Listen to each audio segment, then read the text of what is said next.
The H-Wood Channel. Welcome to the H-Wood Channel. My childhood friend back in, I would say, middle school. Yes. My boy, E.Holmes. Man, how you doing, man? I'm doing great, man. Nice seeing you. Thank you, likewise. Yes, sir.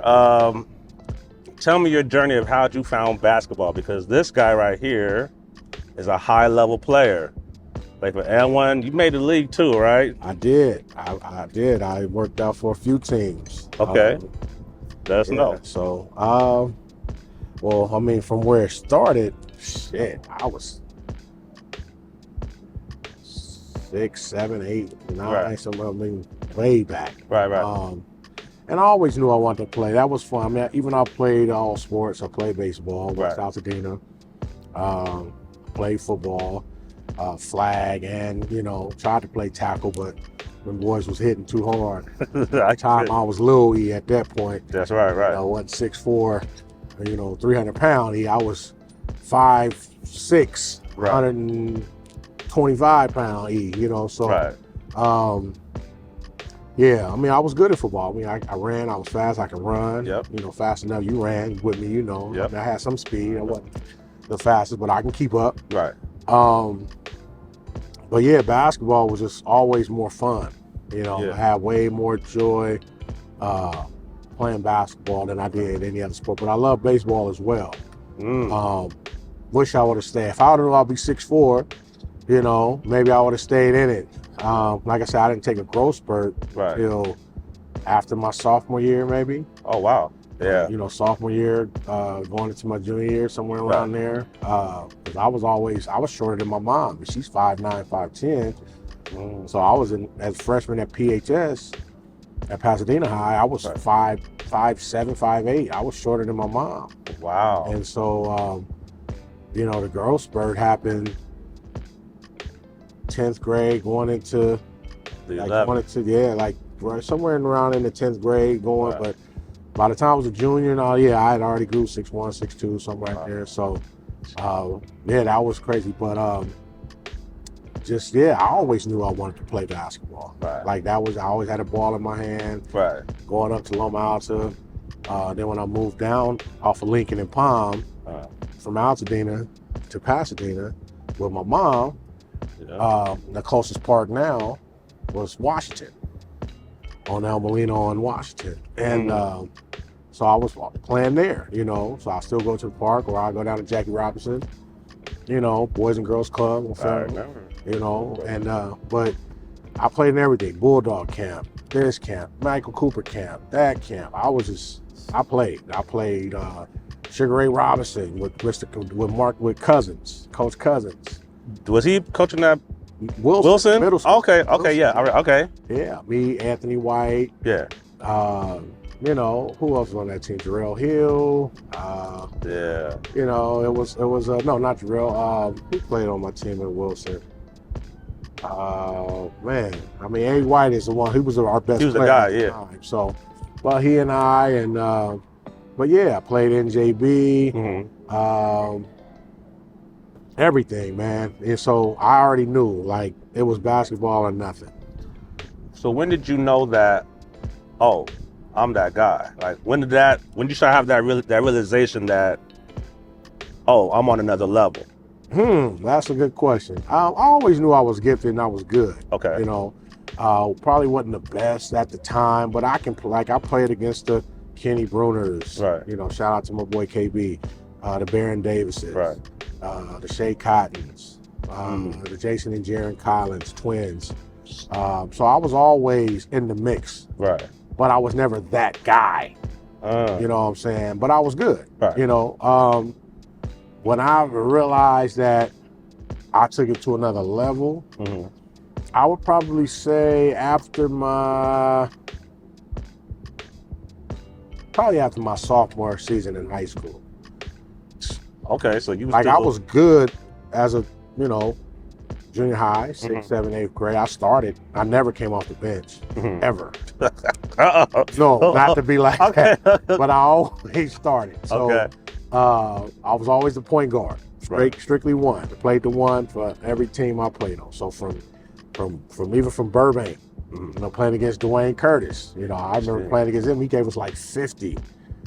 Dang. Like this cat was like he like the same size he is now. You know, Dwayne was like a man child. You know, him and Shea to me was two cats that you looked at and they looked grown already. Right. Mikey Graham is another one. That, I was gonna say, yeah. They were guys that would just develop muscles and mustache and you know, or you know, goatee or just whatever. They just had, you know, they was their physically physique was just like, yeah, it was like I'm scrawny, skinny, you know. But yeah, I was always in the mix. I always played with those guys, so I knew I was on the level. Right. But was I that guy like, ooh? No, I probably should have been looked at more, but like I said, I was always a facilitator, point guard first. The scoring and all that didn't start happening until after, you know. Okay. But I was always a point guard, a facilitator, and you know I was a good point guard, but never was that guy. But just he was one of them. Okay, he's a smart point guard. He's good. He can handle. He's quick. He's fast. That's my question for you, because when I talk to you about basketball, I'm a track guy. Okay. I always played the game with y'all. Right.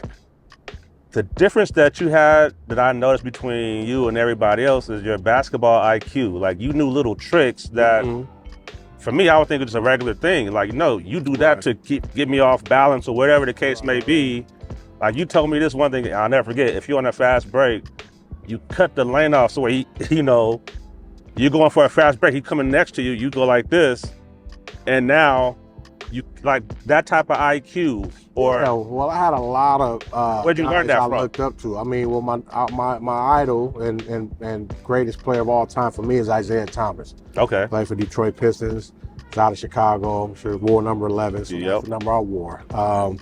Another guy, Jock Vaughn, who also Isaiah's his favorite player. That's why he wore number 11 at Mir. Oh, okay.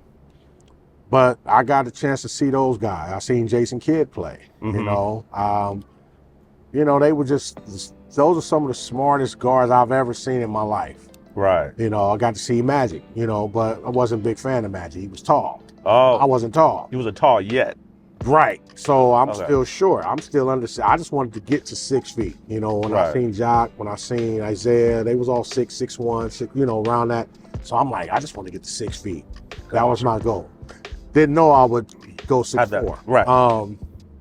But yeah, I'm watching those guys. So when I'm seeing them do that, I'm like, oh, okay, I see what he did. You know, how can I put that in my game? You know, okay.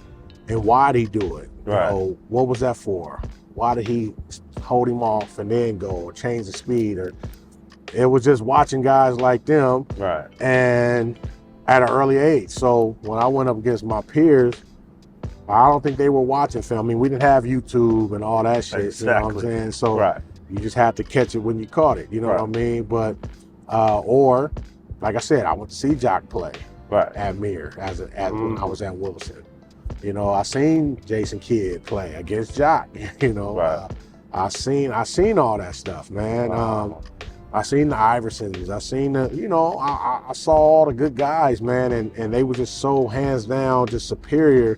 So I always was like, damn, how can I get to that? You know what I mean? So it was just a lot of practice and preparation, and going up to the park, shooting a lot, and just working on my handle. And you know, after a while, it was like going to this camp, going to that camp. I mean, obviously each level I went from elementary to, you know, junior high to high school to junior college to 4-year college to now turning pro. It just, each time it was a stepping stone for me to get better. Right. And so, like I said, I watched everybody.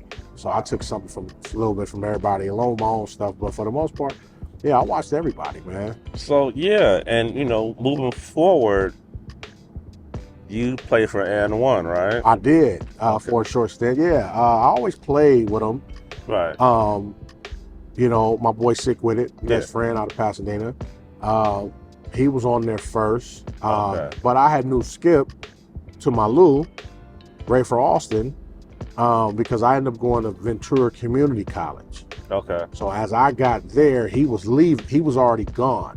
He was leaving, but they had a lot of tape on him. Okay. And so, but I ended up meeting him. He was at Fresno City. And then after Fresno City, I think that's when he hit Fresno State. But I knew Sick. And so Sick was getting down. Like Sick went out one summer, played him and Hot Sauce. I think it was at Southwest College or one of those junior colleges. They came out here, and Sauce was new and Sick was new, you know, and the guys like A.O. and Headache and Shane and all those cats were already there. Right. But Sick had a good showing, did his thing, you know, Sauce did his thing, you know. But I wasn't really a big fan of N1 because, you know, I like real ball. I always looked at that was fake. You know, especially when I started seeing all the shit the Sauce was doing. It wasn't like illegal carry or whatever. So yeah, for me that didn't interest me. Okay. It didn't happen to me till way later. Now I'm pro. I went to the league, got cut here, went here, went overseas here. Then it was like, hey, you know, you want to play on the opposing team? Right. I'm like, what's that? They like, oh, just play against them. When they come in town, you know, you play against them. I'm like, oh, hell yeah. So I don't have to be no workout cone, no crash dummy. Like, I don't have to get, you know, because I thought a lot of that shit was staged. Okay. When I first started, like a lot of people did. Okay. They thought it was staged. They thought it was fake. Right. Which it really wasn't. What I saw once I got on, you know, the shit that he was doing, and if he ran that way and he ran that way, it really happened. Right. Obviously, it was illegal what Sauce was doing, but he, you know, a lot of people say Sauce messed up basketball. He made it entertaining. He did. I mean, that's what it was. It was entertaining. It was kind of like a modern day Globetrotters, but not staged. You know, they played the Washington Generals or something, and that was all staged on the entertainment side. Okay. But I played for the Globetrotters too, and they had a competitive side. Okay. Where they traveled the world, played ball. They had that. Oh yeah, I played with the Globetrotters. Yeah, they was based in Arizona. I was out there working out. Yeah, a lot of guys. Cam Murray, I think Cameron Murray played. Okay. I think Sick had a time with them, but I know a lot of cats that went through the Harlem Globetrotters. They had two teams. Okay. And I couldn't get with the, you know, like Cam was good at, you know, making the ball, keeping it doing. Sick was good with that. Okay. So I don't know if they went on that side. I never went on that side. Okay. I stayed on the competitive side. But no, so yeah, the N1 was just a thing where once some, you know, they like, man, you want to play? I'm like, yeah. So started off outside, you know, Venice Beach. Okay. You know, so I'm doing my thing out there. You know, it was fun. It's crowd, you know. Then once N1 kind of blew or started taking off, right, I think it lost its essence when they moved inside. Once they started making money, they went in gyms and arenas, it kind of started looking professional versus street. It was different now, you know, it was different.